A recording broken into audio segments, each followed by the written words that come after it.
Баткен облусу жыл жыйынтыгын чыгарды. Облустун 2020 жыл ичиндеги социалдык экономикалык өнүгүүсүнүн жыйынтыктары боюнча облустук коллегия болуп өттү. Жылдын жыйынтыгы менен өнөр жайынын көлөмү 3 миллион 74 миң сомго өндүрүлдү. Ал эми физикалык көлөмү 125,3%, өсүү темпи 101,9%, рыноктук тейлөөлөрдүн көлөмү 17 миллион 772 миң сом, же өткөн жылга салыштырмалуу 96,2%га аткарылды. Салык топтоонун планы 102,7%, ал эми эмгек акынын көлөмү 13,368 сомго жетип, өткөн жылдын ушул мезгилине салыштырмалуу 114,9%га өскөн. Минималдык керектөөчү бюджет 5372 сомду түздү. Инфляциянын деңгээли облустун аймагында 107,9%ды түздү.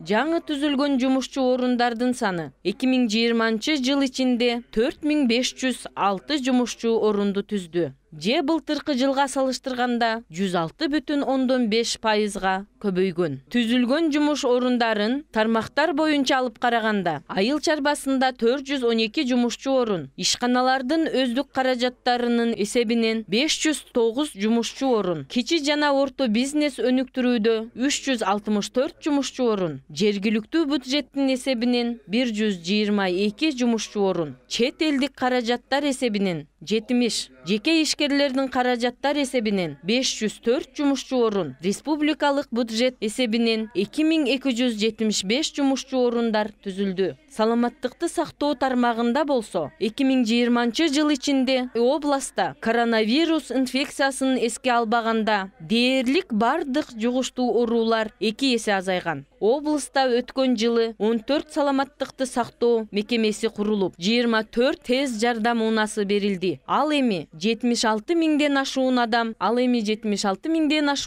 сасык тумоого каршы эмдөөдөн өттү. Саламаттыкты сактоо тармагын санариптештирүүнүн алкагында онлайн кезекке туруу, онлайн каттоо кызматтары ишке кирди. Ал эми Баткен облусунун мектептеринин 98%-на интернет байланышы жеткирилди. Облустун аймагындагы мектептерде 145 интерактивдүү доска орнотулуп, 22 мектепке электрондук китепкана орнотулду. Балдардын коопсуздугун камсыздоо максатында 168 мектепте видео көзөмөл камералары орнотулган. Облустук жыйында тийиштүү жетекчилер жана район шаар башчылары жыл ичинде аткарган иш аракеттери боюнча кеңири маалымат берип, 2021 жылга милдеттер белгиленди. Коллегиянын соңунда пандемия шартында эмгектенген бир катар мекемелер жана кызматкерлер ыйгарым укуктуу өкүлдүн сыйлыктарына татыды.